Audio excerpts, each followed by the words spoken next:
Welcome to another episode of Rewild Your Business with me, your host, Jill Mokes. I am thrilled to have you here with me again this week, especially because I have a fabulous guest to share with you. My guest this week is Claire Schwartz. Claire is a coach. She works with people who are recovering from grief and trauma, and she helps them navigate that complex recovery path from those two things. She helps them really identify the right healing process for them to actually make that healing happen. And we have this really interesting conversation this week around how grief and trauma can really impact us as business owners and how to really come through that. And Claire helps us to dispel a few myths around this process of recovery from grief and trauma. She has been walking her own path of grief and trauma survival for over 35 years. And she has a really incredible depth of authenticity to her. I find Claire a really intriguing and interesting woman to talk with. She has a directness. She's incredibly compassionate. I can absolutely see why she is a sought after speaker and consultant in this world as well. And it's an interesting topic for me. Some of you listening will know, some of you won't. I lost my husband to cancer back in 2016. And it was an incredibly difficult time. I was building my first business and it was very difficult to do those two things whilst also navigating deep grief. So I thought, you know what, this is going to be an interesting conversation for people because it's something that none of us think will ever happen to us until it does. And it's something that we don't prepare ourselves for as business owners. And it's not necessarily just bereavement. I think there are a lot of things that can happen in life that derail us. And as business owners, particularly solopreneurs, that can be incredibly life-changing when you're unable to show up in the way you're used to showing up in your business. So I was very happy to have Claire on the show and I can't wait for you to meet her. Let's dive into the episode. Welcome to Rewild Your Business, the podcast for women doing the work their soul intended. I'm Jill Mokes. I'm an international business coach and I'm a guide for women doing the work that matters. Rewilding your business means cutting away what doesn't belong to allow what does to thrive, finding simplicity in your work. And it's about bringing the whole of who you are to the table, whether you're building something new or finding your way back to what really matters to you. I'm so glad you're here. Hey, Claire, how you doing? Hello. How are you, Miss Jill? I am good. Thank you so much for coming on after a couple of false starts on our part. A couple of hiccups. We've had a couple, but we're all fixed. Couple of hiccups. Yes. We're good to go now. So listeners, I have wanted to have Claire on the podcast for a while now, and it felt like the universe was conspiring against me for getting her on because the tech gods were not on my side. So Claire, I'm so grateful for your patience and for agreeing to come on today. Thank you. Worth the wait. Thank you so much. So before we jump into what I know is going to be a rich conversation, because with you and I it always is, we could actually just talk all day. You're just one of those people that I could absolutely talk with all day. I wonder if you could just share with everyone listening a little bit about who you are and what you do, please. Certainly. So I am Claire Schwartz. I am the owner and founder of Miriam's Well Healing, LLC, in the wilds of New Jersey, the USA. And my website is You Can Heal Your Grief. I am a grief and trauma expert, coach, and healer. I have a BA in psych and also, let's see here, Reiki master teacher, spiritual counselor, certified professional coach, and a member of the American Academy of Experts in Traumatic Stress, and a grief and trauma survivor myself. And so that is why I do this work, because back when my losses and traumas began, which was years ago, there were painfully few resources and nothing that really got me the support that I needed. So I have set about in my practice in the last 15 to 18 years, depending on how you count, really setting up those resources and going to those deeper levels of where are the sticking points and what actually works for my clients. I'm so gratified when I get those light bulbs that go off on the Zoom calls because I work remotely, so I can principally work with US folks, but I've worked with folks overseas as well. And just watching the light bulbs go off, the relief on people's faces Mm. is just, that's the thing. That's what gets me out of bed in the morning. So I'm pleased to be of service and hoping to talk about specifically, as somebody who has built my business on my own and been full time with it since 2013. That's a while. And of course, COVID changed everything. So, really, the solopreneur journey, which Jill has been on as well, it's a very unique thing, especially working out of the house as we do as well. So, it's a very unique puppy. And so, just in general, how to address grief and trauma issues from a workplace standpoint is one category, but more specifically, also how to deal with it when you are self employed, because it gets complicated.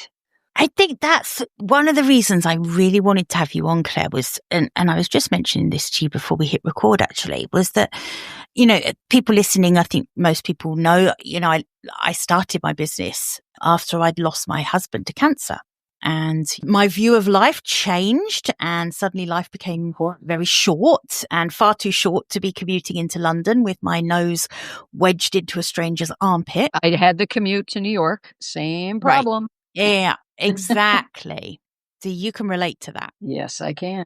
I was so fortunate in one way, which was that when Phil died, I was working for a corporate employer who were very understanding. They were incredible. They paid for me to have grief coaching afterwards. And, Wow. yeah, they really were very, very supportive. It was still an incredibly difficult time. It was a very difficult time, but to be able to just drop everything and take time off, I can see how fortunate I was to have that time to heal. I've thought a couple of times since, what the hell would happen if that happened to me now? Now that I don't have a corporation that's going to look after my business for me while I heal, it would be so different. And so, when you agreed to come on and talk a little bit about that, what a great topic to talk about. And of course, we're not just talking about grief following a bereavement either. This is grief and trauma as a whole. As a whole, it can really be anything. Can knock you off your center. Right. So it can be a diagnosis. It can be a divorce. It can be you got in an accident. So many things where suddenly your normal is way over there. And how do you function? If you have a workplace environment that is, your standard corporate framework, at least in America, it's kind of a crapshoot as to whether you're going to get the support that you need. You got very lucky. That's not the norm in the States. The average bereavement from a company for a loss of a spouse, 3 to 4 days. Wow. After that, you're digging into your sick days, your vacation time. You have to use all your accumulated time. And then when you run out, it's gone. So then you've got unpaid leave. And there are other pieces in terms of Family Medical Leave Act, and that's very particular, and you have to do paperwork and application and get a doctor or therapist involved, and there's things. So we wish it were less tricky. So the question becomes, if you don't have that framework of corporate quote unquote support, you're still sort of ricocheting around the inside of your house. What do I do? What do I do? What do I do? What do I do? There are advantages to that to a certain extent because you don't have to explain yourself to the corporate infrastructure about why you're taking this much time off. True. But the reality is, as a solopreneur, we don't have paid time off. Mm-mm. Plus, we do a lot of unpaid work as well in terms of keeping the infrastructure of our business running. So the first piece, regardless of where you are in life or what's happening, is self-care is key. You're liable to go off track very quickly as far as things like eating and sleeping, and whatever you can to please make sure that the basics are in place. Your food, water, sleep if you can. I'm completely not opposed to having medicinal support to either deal with your anxiety or deal with sleep issues. During those times, seek out your doctor and see if you need a prescription temporarily. Food is medicine, so eating good food. Hey, look, at some point, you might need a pint of ice cream, and that's okay. Just don't do Who it doesn't? 3 weeks. Yeah, exactly. I think we all know the difference, don't we, between a little bit of self-indulgence when we need it and kind of, maybe Yeah, that's not you can give yourself permission, certainly. Just be aware, and if you are not able to track those things yourself, to have a trusted friend who's going to say, that's your fourth drink. I know the funeral's tomorrow, but you're going to have a wicked headache if you keep going. So just working on that as close to balance as you can. Do the best that you can. It's going to be wonky. It's going to be sideways.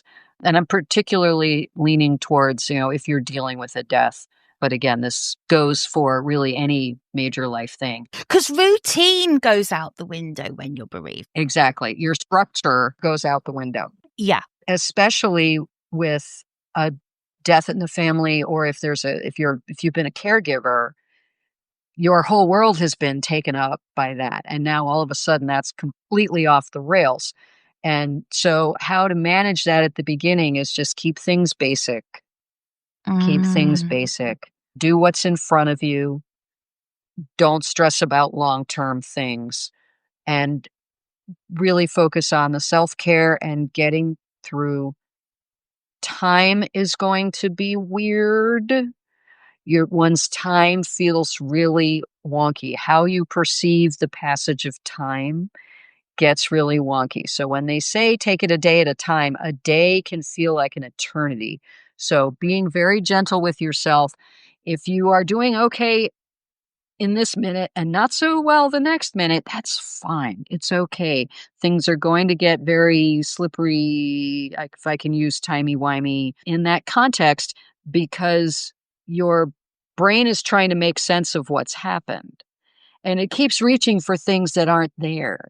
So your brain literally gets confused about what to do next, what order things go in, how to do things. I often tell the story around when my mother died that I forgot how to drive. I really did not know what my hands and feet were supposed to be doing. And I handed my keys to a friend of mine and my boyfriend at the time. I said, don't let me drive. Do not put me behind the wheel. I can't. I just literally could not do it. And it actually took a few weeks for that to come back. And I forgot where everything was. I couldn't navigate. So that was awfully odd. And I was 25. So that was extremely disconcerting. For folks who are interested in my origin story as far as the loss is concerned, that's in my book, Putting Out the Fire, Nurturing Mind, Body, and Spirit in the First Week of Loss. That tells a lot about my story, but it's also the basics of how do you deal with those initial days and weeks. What to do, what not to do, who to listen to, who not to listen to. What do you need to deal with now? What do you need to deal with later? Making those choices for your best overall well-being. And that applies no matter where you're working. Yeah, absolutely. I think the book you've written, Claire, it could only have been written by someone who had gone through that Mm-hmm. a bereavement, because just the insight to have that in the title as, remind me the tagline, but it's something about the first days and weeks, isn't it? Or the first. Yes, nurturing mind, body, and spirit in the first week of loss and beyond.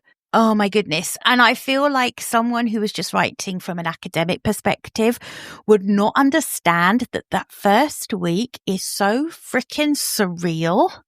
Yes, Nothing yes. feels real at all. I think that's such an insightful title for the book, because it is. It's not, yes, grief is a long road of recovery, etc. There is something so intense, so surreal about the whole experience of the first week. I don't even think it's necessarily the worst time, the first week, but it is just the weirdest. For me, it was. It's a very particular framework. Way that I describe it is you're feeling every emotion that there is, Yeah. and you're also completely numb at the same time. What a juxtaposition that is. Absolutely right, though. It's Right? both. And that's why a lot of times fresh grievers are ask me, am I losing it? Am I crazy? I feel kind of nuts. And I say, no, you're just in shock, and your psyche and your being are trying to figure out what the heck just happened. It's literally your entire being just got hit with a freight train, and yet you have 101 decisions that you have to make in the next 5 minutes that are extremely urgent when you can't remember, well, as I said, how to drive. Where are my glasses? How do I brush my teeth? What's my name? You can't function, but you have to.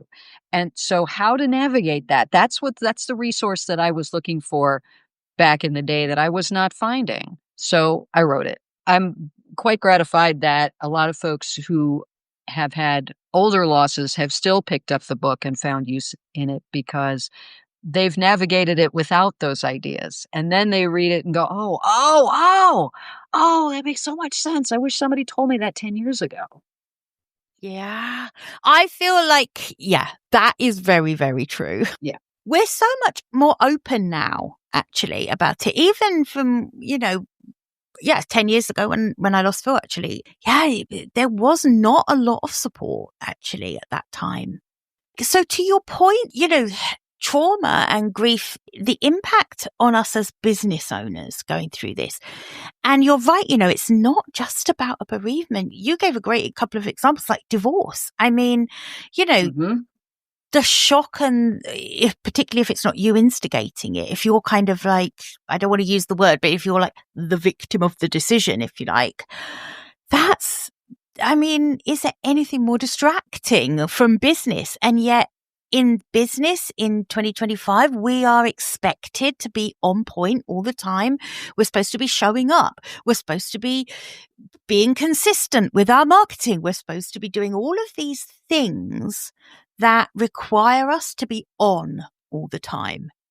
All the time. And so when you are having memory issues, when you can't focus, when you've had the poor eating and sleeping, you might be developing other health issues. Maybe you're on medication that you kind of forgot, the business of death, if you will, the legal steps, the family challenges, the logistical issues, the what do we do with the house? What do we do with all this stuff? How do I this other person used to manage all these things. Now I don't know how to do these things. All of that are more freight trains, right? Yeah. So picking up, just like going back to work too soon is not recommended. Expecting yourself to go back full blast as a solopreneur is not going to serve your business well at all. I think everybody's going to take a different journey about that. A really important piece is to be honest about what's going on in your world. Mm. I'm so sorry. I can't quite. Can we talk next month? Because I've just lost my mom or my brother or my best friend, or like one of my clients who lost her mom and then lost her best friend. It's too much. Can we get in touch? So be honest about what's happened. And the folks who are compassionate, those are your people. Don't be afraid to lean on your network, for support, because some people are going to plug into that and really want to be there for you. And the other piece is the folks who aren't understanding or compassionate, those aren't your people. And Right. you don't need to listen to, so are we having our meeting next week? No, I really can't. Don't be timid about setting those boundaries because you have to. As I said, it will not do your business any good to try to slot back into that when you are that sideways. Mm. So use your network for lots of different things, not only for helping you process, but for the compassion that you need. And maybe even reaching out to folks and saying, so, hey, you lost your mom last year. How did you manage? And having some support with that. Mm. So those are just some practical ways of using connection. That's such good advice. And I also think that in the world we live in at the moment, where connection is more important than it's ever been in business. Vital. Actually, I think being honest, like you say, being honest and transparent with how you're feeling, rather than alienating people, I think actually your clients are going to feel a deeper connection with you. I think they're going to want to be compassionate, and also if you are someone who's very visible, if you're someone like me, for example, it would be so strange for me to not talk about if I were going through something like that, for me to not talk about it on this podcast would be really weird. It would be like so strange. And I'm okay with that because I think I'm very much about bringing the whole of who you are to your business. I think for me, it's the only way actually to build a business. Where do you see the boundary, I suppose, because boundaries are important, right? Where is the boundary that we need to draw around feeling like we have to acknowledge everything and be open about everything, but still protecting what feels so private sometimes too? That's an excellent question. It really depends on you as an individual. If you're very used to that personal sharing piece, Right. you can kind of feel it slip when you're having a conversation and all of a sudden you're going into more personal things or where it gets into oversharing. And it depends on your relationship with that particular person, right? If this is a colleague you've known for a decade, you know each other's families, you've been to events together, that's a little bit different. So, I mean, it goes into the concentric circles of our relationships. The folks that you're closer to, you're going to share more with. Yeah.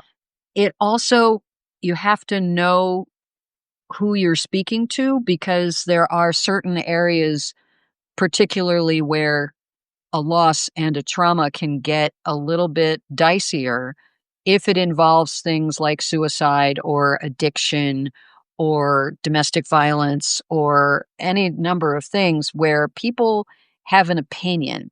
And then you have to be careful where you put your trust about that because you don't need the judgment flying back at you.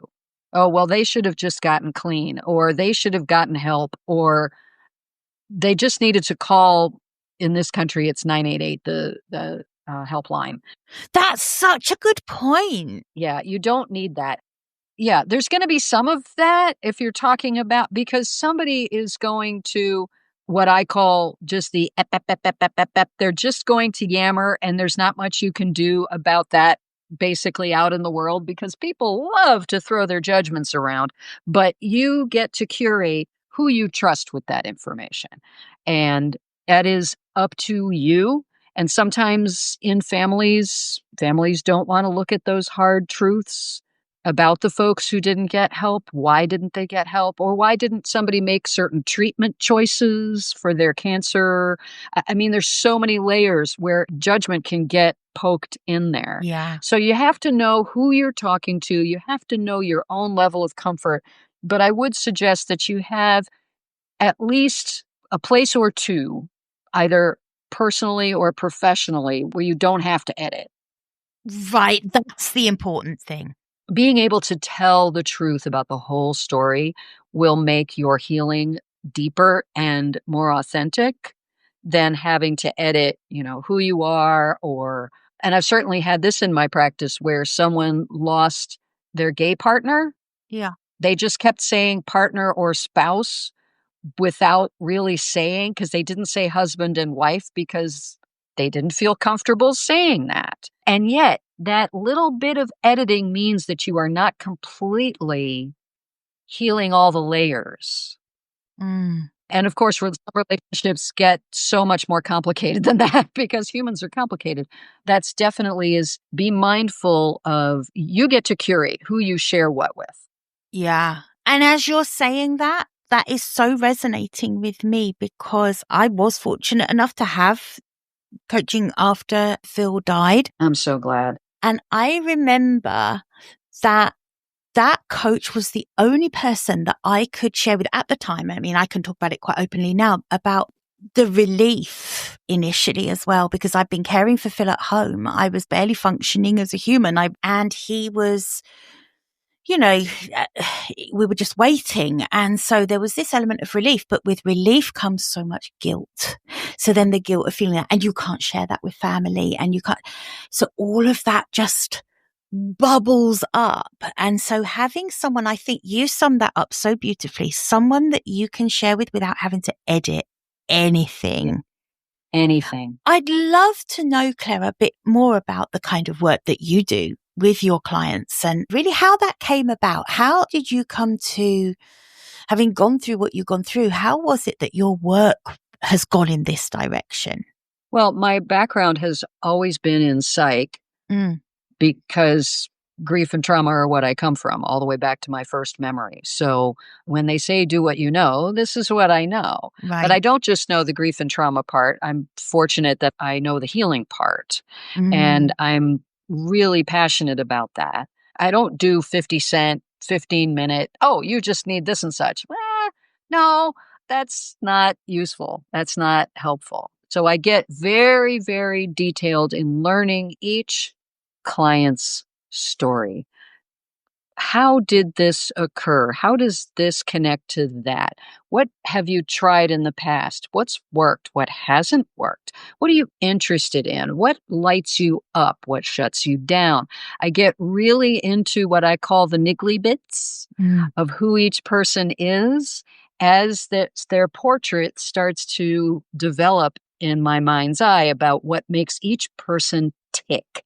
What is actually going to move you forward? And that's not something that you can just turn on like a light switch. So I do a detailed intake. If the folks who love journaling and worksheets and those types of things, they give me so much depth into how each person is so that there's an ongoing relationship between the sessions. Because it's not just a one and done type of thing. You can't just say, oh, we're just going to meet for an hour every 2 weeks and hopefully something clicks. The real change happens when something shifts and you say, I can't do this anymore. I have to do things differently. And when you hit that personal commitment, I am all there. I always tell my folks, nothing scares me. I've heard it, seen it, been there, done that. So bring it. I've got you. That was the support that I craved back in the day. You know, after mom passed, I was going to therapy twice a week, but I was 25 and didn't have all of the learning and the languaging that I do now. And it was 30 years ago. So none of these things were in place back then. Right. And I liked my therapist fine, but I didn't have my trauma healing yet. So all of that was rattling around in my brain. And so nothing really worked. I've really gotten very detailed as far as how does the healing happen and what actually makes things shift and stick in somebody's life where there's before this and there's after this. And you go, oh, no, I don't do things that way. Oh, that feels so much better. Oh, what a relief. Creating that and being a client's, I always say, I'm just a guide, but figuring out how to guide each client is the key, right? You know this too. Yes, absolutely right. Absolutely right. It's got to be personal. And I get the feeling when you talk about the work you do that it's incredibly immersive work. Yes. How do you deal with working at that kind of depth with clients, how do you look after yourself? Because I can only imagine that if that were me, I would find it so incredibly draining and difficult. I mean, that's why I'm not in that job. But my God, thank God there are people like you who are willing to go to that depth, because I believe that that's what it takes. I know that that's what it took for me to move forward and for me to be able to function again, as an adult, as a fully fledged human. How do you do that? How do you take care of yourself while doing that work? So I have to practice the same self-care that I preach. Mm-hmm. So that is absolutely key, which I am most of the time, rested, fed and watered, appropriately caffeinated as needed. But it does take a lot of grounding and to be very, very clear. My role in that equation is to be of service. I am there as the guide, as the support, as the advisor, and half a dozen other things, but it has to be client focused. If I notice my own stuff coming to the surface, Mm-hmm. I have to be aware enough to go, oh, wait, no, that's not them, that's me. I need to go clean that up. Yeah. And I do. And I had a teacher a long time ago say, you have to make sure your own pot is clean because you would not serve others out of a dirty pot. God, I love that metaphor. Yeah, not mine, but I dig it. And I work at that because I am here to be of service. And sometimes, folks are going through quite a bit. Every once in a while, I hear things that obviously for privacy reasons I won't repeat, but some people, they've been through so much and lives can get very heavy and messy and sometimes ugly. And, my first responsibility is to create trust where they feel like they can share anything. And so they do. And every once in a while I hear, oh, wow, that's a lot. That's a lot. And I need to be very aware that when those sessions are done, I'm going to go sit on the floor for a while and just ground. If I need to bang on something, if I need to release my own emotions, if I need to cry or rage, I'm going to do that. Yep. Yeah. I just had that a couple weeks ago, actually, where I felt my energy being way higher than it should have been. And I just said, oh, I'm just going to go make dinner. And oh, no, I should not do that. I'm going to go hold on to something really solid and sob for 5 minutes. And then I put on some heavy metal and banged on the floor for a while. And then I was better. Heavy metal solves everything. Yeah. Just process that out. And so that I could feel whole within myself. So it does take some time and attention, but it's so necessary because where are people going to put their stuff? You can't carry it around. That's one of my touch phrases is unhealed trauma can destroy everything it touches. Yeah. So we can't walk around with it. It's got to go somewhere and it's got to be heard and reflected, validated, and healed. And it is doable. I don't know anybody who really does it alone, but there has to be help for that. So that's why I do what I do. I think it's necessary and it is timely because a lot of folks have so many things on their plates. And yeah, so does that answer your question? It absolutely answers my question. And I just want to acknowledge that it's so interesting, isn't it? It's not a contradiction. It's actually very natural, isn't it? That the fact that you feel on that level means you can do that work. I think if you were someone for whom these stories of trauma didn't touch, you would not be able to get that level of trust, that level of empathy, that level of confidence between you and your client. But obviously there is a cost to you of that does sometimes mean going away and sitting on the ground and sobbing. But I think if you weren't that person, you couldn't do that work. It has to be.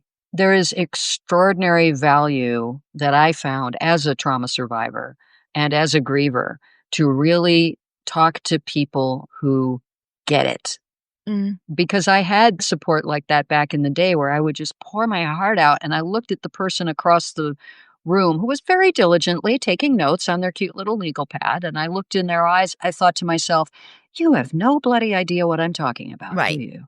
Right. Because it was just blank. Why would I pour my heart out at that? So it's extraordinarily important to have that sense of, I would even say, community within the trauma healing, to just say, oh, you get it. You understand. Because there's so much stigma and so much judgment around these issues, right? So that connection is vital.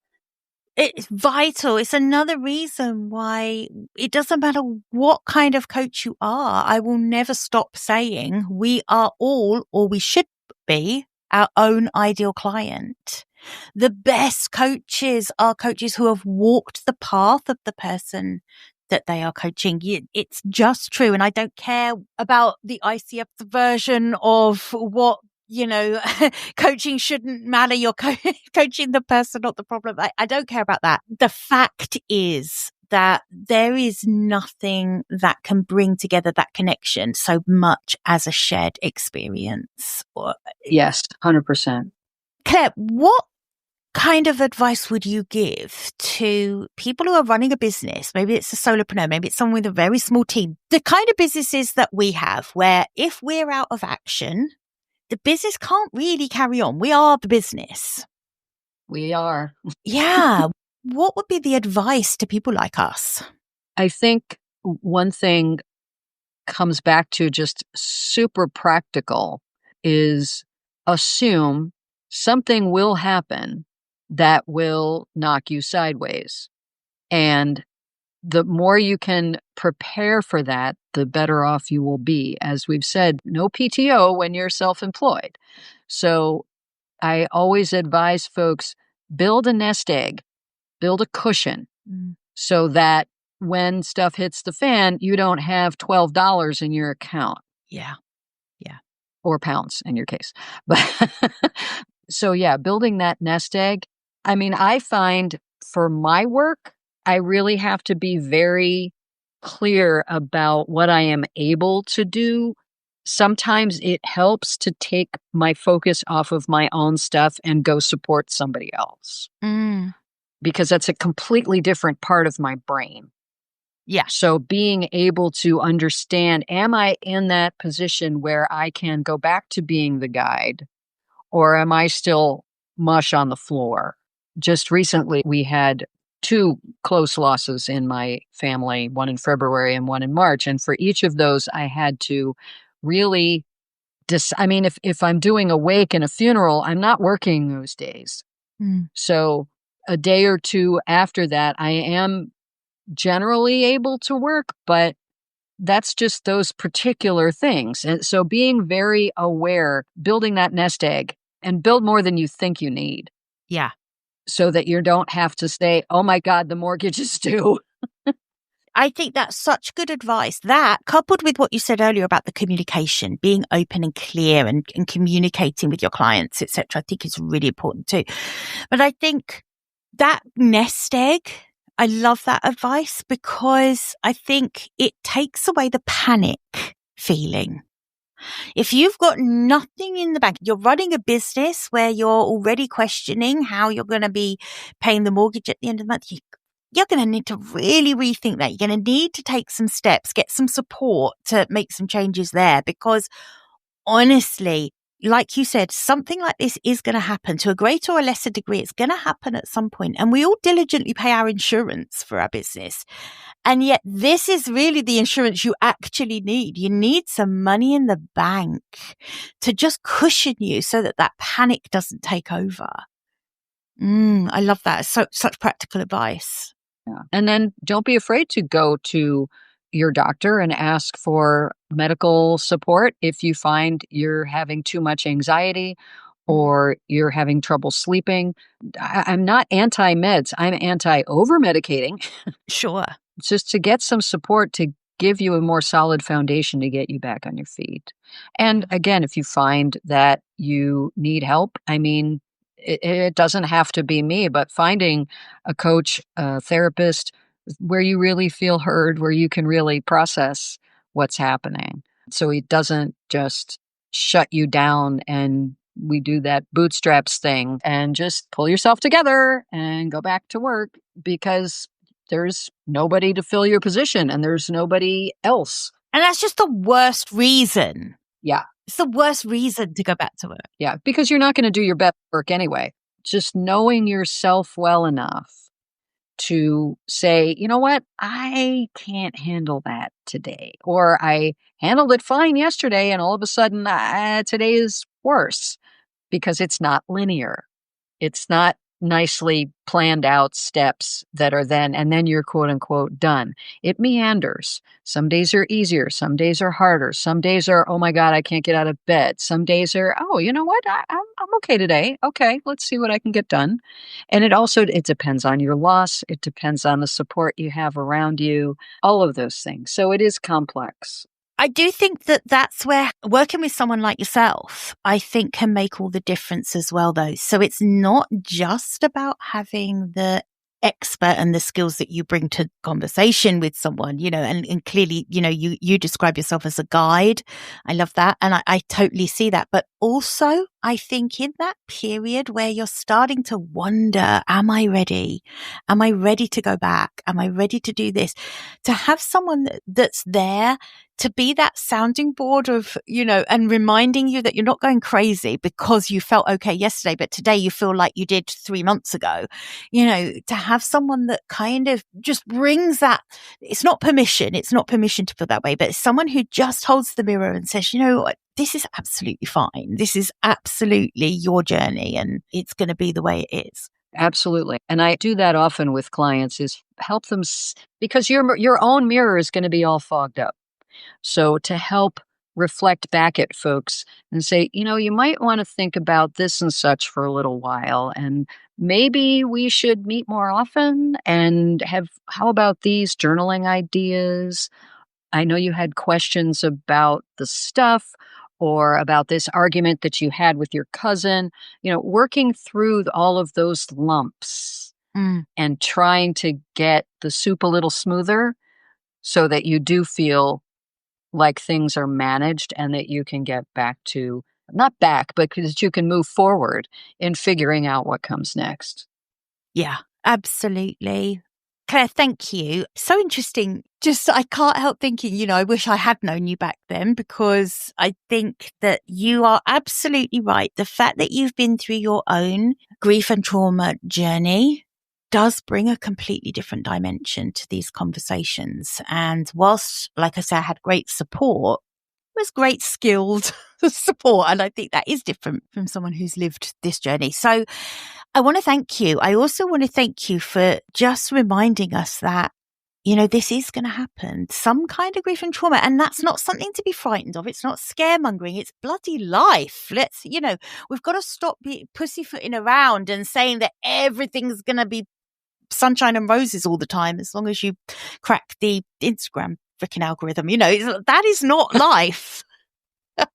That's not how that works. And because it's so individual, I work with folks in lots of different ways. For some people, meeting once a week for 60 or 90 minutes works great. Some people really find 90 minutes is not enough. And so I have the arrangement with some of my clients where we just talk and work things through each session, and they just go and until it's done for that particular day. And sometimes that's 2 to 3 hours, and that's fine. And we just work that way. It's very flexible. And some folks really want that more intensive, personalized especially because solopreneurs can be very purpose driven. They say, I need to figure this out now. I'm ready. I can't do this myself. I need, and once a week just feels like I'm rattling around my skull the other 6 days. So how do I get more support? And that's why I created my Fearless Grieving to Fearless Living program, which is online. It is a healing portal where we work together, even on a daily basis, where I'm creating worksheets and journal prompts and gratitude things and videos. It's very personalized, where you can literally have a personalized grief and trauma coach in your pocket every day. And some folks really thrive on that. The deeper connection and support that when you write that worksheet first thing in the morning, I get it immediately, you get immediate feedback. And some people really thrive on that. And it is extraordinary. I've watched people just tip over walls and make progress at an extraordinary pace when they're really committed to that. We can make a great team for people that resonates for. I love that. Can I tell you what I really love about that offer? I use the word language offer. Most people who are listening to this are coaches and other kind of practitioners, so they know what I mean when I'm saying offer. The reason I love that offer is that I say to people all the time, you need to quit duplicating generic offers that everyone else has, because that's how other people do it, and therefore that must be the right way. You need to get into the head of your ideal client and think, what is the way that I can serve them that actually is the best way to address where they are right now? And I feel like with that offer, that's exactly what you've done. It's almost beyond just a one-to-one coaching offer. Yeah. It's almost beyond that. It's literally saying, yes, okay, you're going to get the coaching, but also like in the moment, I'm going to create these very bespoke worksheets, journaling prompts, solutions. I feel like that is one of the best examples that I've come across of an offer that has been so thoughtfully and intentionally created to properly deliver on its promise. So I just wanted to acknowledge that, because I think it's a great example of that. I can only take one or two people at a time in that, because it is very intense. Of course. Yeah. The results can be just extraordinary, because very often folks aren't coming with just one thing, right? They're coming because they can't take it anymore, which usually means there are 2, 3, 4, 5 other things in their history that have not been tended to. So you want to tend to the whole person, not just that one specific loss or event. So the depth of knowing somebody, and then the breadth of the portal program that really puts the foot on the gas, that says, okay, we're going to pick these things apart and figure out those, because it's the daily stuff. That's the meat of it. Sometimes folks can do that on their own, but really having that backup, having that support of saying, here's my journal entry for today. Here's the dream that I had. Here's what's being kicked up. Having that constant feedback, instead of, here's a thing I wrote down on Monday and I'll talk about on my session on Thursday. There's no waiting for that. You can write that on Monday and we will get it addressed on Monday. Yeah, Claire, honestly, listening, to all of that, it makes me realize how, for the right clients who need this level of support, I'm not sure there's an awful lot else out there like what you offer.